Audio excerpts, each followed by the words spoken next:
عليكم ورحمة الله وبركاته يا أنس. وعليكم السلام. We have discussed before the difference between هذا and ذلك and هذه and تلك. So we use هذا and هذه for القريب. What does القريب mean? When it's close. Yeah. And ذلك and تلك we use it for what? للعبيد when it's far. Guiding something far. But all of this chart, it talks about the demonstrative pronouns for something close or something far, but for singular. Let's move today about the plural. So هذا طالب, it means this is a student, right? What does هذا طالب means?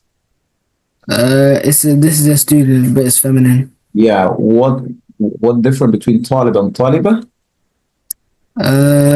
طالب is a masculine, and هذا طالبة is a feminine because it ends in Exactly. ta. Perfect. But both of them for something close, right? Yep. Because Yeah.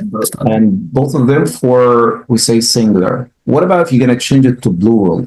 Like the word طالب, the plural is طلاب. Can I say هذا طلاب? Or we say and هؤلاء? yeah. هؤلاء. So what difference between هذا and هؤلاء? هذا is singular and هؤلاء is plural. Excellent. And what difference between هذه and هؤلاء?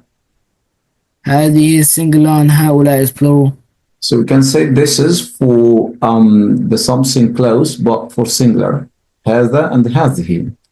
And هؤلاء, we call it like for something close, but for far, right? And that's why, if you take a look for these examples, the first one, what difference between, before we answer this question, what difference between هو and here and hum and هن? هو and here are singular, and hum and hunna are plural. Exactly. So هو and here we have discussed it before means he and she, right? Mm-hmm. And hum and hunna exactly for plural. Hum means they, but for masculine, and hunna means they for feminine. For example, if I'm asking you about أين الطالبة الجديدة, where is the new students? Is it singular or plural? Singular. Yes. As feminine or masculine? Feminine. So what about the answer? It would be here. Yeah, excellent. Let's move to number 6. أين الطبيبات? Where are doctors? So is it masculine? Is it singular or plural? Plural. Plural because it ends with alif and ta. Okay, as we say that الطالبة is a singular. If you want to make it plural, feminine, we add alif and ta, we say الطالبات. So الطبيبات is plural. أين الطبيبات? What does أين mean? Who? No. Where? Where are doctors? So the answer should be it would be هن. هن, exactly. هن في مستشفى الولادة, like they are in, what does مستشفى mean? The hospital. The hospitals. The same if asked about the nurse, ممرضات in Arabic. من أين هؤلاء الممرضات? Why he used هؤلاء here? And here he used because the first one, الممرضات is plural because it ends with alif and ta, therefore it's هؤلاء. And for the second one, من هذه الفتاة, it's singular because it only ends in it's because it has هذه there. Exactly. So that's why the answer for الممرضات will be, what should we use here? هم هن. What about الفتاة? هن. فتاة? Oh no, here. So here, exactly. So if we, and then we have, so this one going to be the homework for you, Dr. Anas, inshallah, to answer these questions, inshallah. Let's move to the Quran. We have done with Surah Al-Haqq, or we have almost done we have finished almost all of Surah Al-Haqq, right? So what does Al-Haqq mean, Doctor? The Day of Judgment. Yeah, and what does the surah mainly talk about? Um, he will receive each people, the two types of people, the right hand people and the left hand people.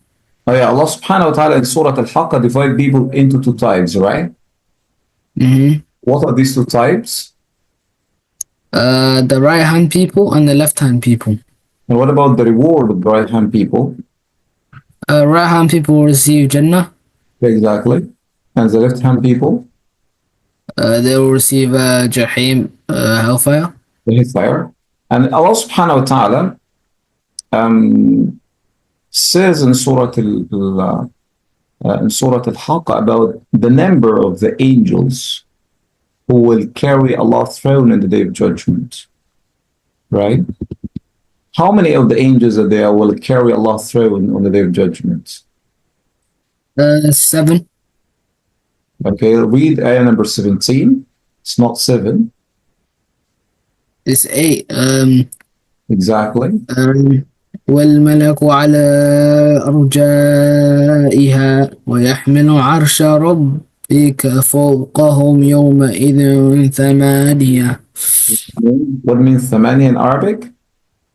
8. For those who will get the right hand, their book with the right hand, may Allah subhanahu wa ta'ala make us among them, Allahumma ameen.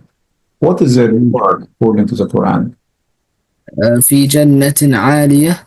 And what about those people who will be take this book with their shimalihi, with their left hand? آه، What is their punishment? أو جحيم. So what Allah subhanahu wa ta'ala says. ثم الجحيم صلوا. Yeah, and then Allah subhanahu wa ta'ala follow this. What is the action that leads them to the hellfire according to Surah Al-Haqqa? إنه كان لا يؤمن بالله العظيم Now, أن ولا يحض على طعام المسكين. which means He didn't believe in Allah and he didn't help the needy. great. And you revise Surah Al-Jinn, alhamdulillah. Surah Al-Jinn mainly talks about the reaction of the jinn when they hear the Quran. What was the reaction of the jinn when they hear the Quran? They thought it was beautiful. Yeah, they say, إِنَّا سَمِعْنَا قُرْآنًا. Quran عجبة. And this Quran never asks us to commit shirk. What does a shirk mean? To associate partners with Allah. And actually, the jinn before they hear the Quran, were all of them are salihun, righteous? No, Some of them, they weren't righteous. and some of them, Were righteous. exactly. And then after they hear the Quran, uh, did all of them become Muslim? Did they all? No, only some of them became Muslim. Yeah, some of them did. What Allah subhanahu wa ta'ala says. وأنا منا المسلمون ومنا القاسطون فمن أسلم فأولئك تحروا رشدا. This is about those who become Muslims, they will be have Jannah. وأما القاسطون فكانوا لجهنم. What about قاسط? حطب. Those who didn't follow Islam, they will be for Jahannam. And this surah, Allah subhanahu wa ta'ala also says that the Prophet Muhammad doesn't have a power to benefit or harm. Who is the only one who had the power to benefit or harm anyone? Allah. That's why Allah subhanahu wa ta'ala telling the Prophet Muhammad to say, قُلْ إِنِّي لَا أَمْلُكُ لَكُمْ ضرا ولا رشدا. and neither I have can benefit or harm you. And even no one now, Allah subhanahu wa ta'ala talks about some of his attributes, and that is the end of the surah. And no one benefit, no one harm except Allah subhanahu wa ta'ala. And no one knows al-ghaib except Allah. So what does al-ghaib mean? The unseen. Yeah, exactly. So does the Muslims believe in unseen? Yes. Yeah, we do have to believe in unseen, right? Yep. Do you remember the sixth pillar of Iman? To believe in Allah, His angels, Yeah. His box, His prophets. His prophets, the hereafter, the day of judgment, and the destiny, good or bad. In Arabic, we says, أن تؤمن بالله وملائكته وكتبه ورسله واليوم الآخر والقدر خيره وشره, which means to believe in Allah subhanahu wa ta'ala, His angels, His box, His prophets, and in the hereafter, the day of judgment, and in destiny, good or bad. These are the 6 pillars of Iman, ya Dr. Anas.